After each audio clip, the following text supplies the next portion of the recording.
Aina Allah, di manakah Allah? Gitu. Dalam kondisi kayak gitu. Atau kondisi kita nggak ada masalah apa-apa, baik-baik saja, tiba-tiba disodorkan materi yang begitu banyak, tapi ini haram. Itu juga masalah berat. Iya sih, Kan Bang. kita punya masalah itu masalah duniawi yang menyebabkan kita berat. Padahal masalah yang terberat itu dosa. Orang tuh ngelihat masalah berat, masalah uang, harta, dihina orang, dicaci maki orang, difitnah orang. Itu bukan masalah berat. Itu masalah kecil. Masalah berat itu apa? Kalau ada dosa. Nah, itu masalah berat. Tapi kan itu umum, Pak Ustadz, yang terjadi di kita ya dalam kehidupan ini ya, Pak Ustadz ya. Ibarat ini gelas nih, gitu kan. Kita in the box. Cara berpikir kita tergantung apa yang ada di dalam. Kita harus out of the box. Out of the box itu namanya tauhid namanya. Tauhid itu kita tidak terbelenggu dalam makhluk. Cara berpikir kita khaliq Allahus samad. Kita bergantung pada Allah. Nah itulah ketika kita terjebak di dalam, bukan lagi iya karena abudu iya karena nasta'in, tapi kita iya manusia na'budu iya manusia nasta'in. Iya sih, benar. Bukan hanya kepada Allah, engkau ya Allah, aku minta menyembah engkau dan meminta pertolongan dari engkau, tapi kita depend on manusia, mengandalkan manusia, bukan Allahus samad, bukan depend on Allah. Maka kita ditauhidkan oleh Nabi Muhammad SAW, kita dikeluarkan dari kehidupan materialistik, kausalistik, interaksi antara makhluk dan makhluk, interaksi kita dengan Khalik. Maka kita keluar. Maka itu kalau hidup kita masih di dalam, tauhidnya tidak ada aktualisasi dalam kehidupan berarti. Iya, Ini benar, susah ya. dipahami apa, saya nggak ngerti lah gitu kan. Iya. Jadi kalau saya berinteraksi dengan Mas Agung nih, bukan saya dengan Mas Agung, cara berpikir itu salah. Saya, Allah Subhanahu Wa Taala dan Mas Agung. Karena pertemuan kita yang ngatur adalah Allah. Masya Allah. Ya kan? Pak Agung kenal saya kenal Allah yang ngatur.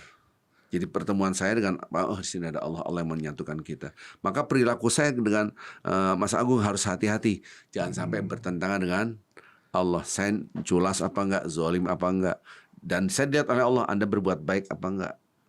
Itu yang harus. Kebanyakan kita kan saya dan istri saya dan anak saya dan harta saya dan bisnis saya dan rumah saya salah, capek hidup kayak begitu, Pak.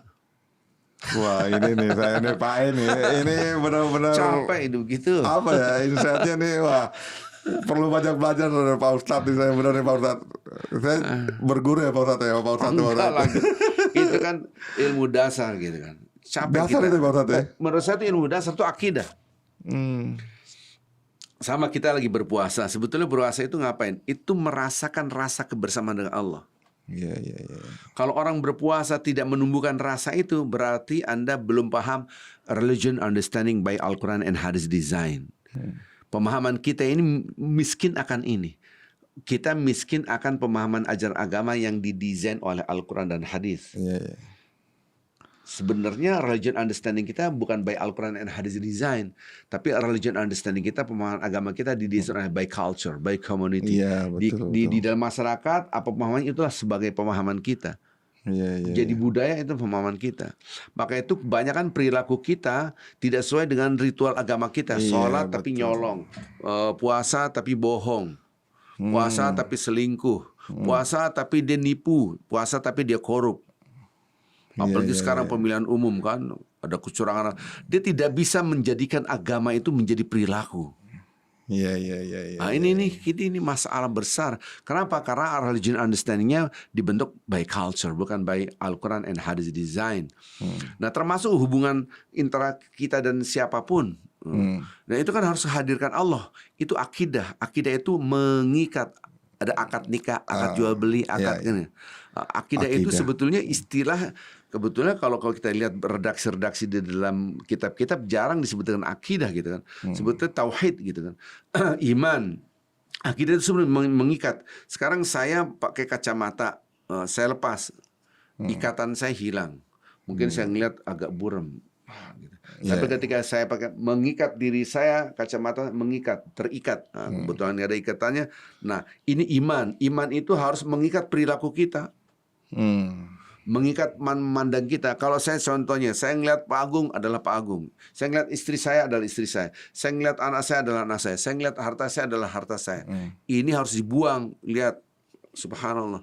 Wah, ini ada Mas Agung, di sini ada Allah, yang bertemukan kita adalah Allah. Ini istri saya adalah titipan dari Allah, anak saya titipan dari Allah, ini harta semua milik Allah. Ini namanya akidah yang mengikat paradigma kita. Sehingga kita tidak in the box tapi out of the box. Orang susah karena kacamata tauhidnya hilang.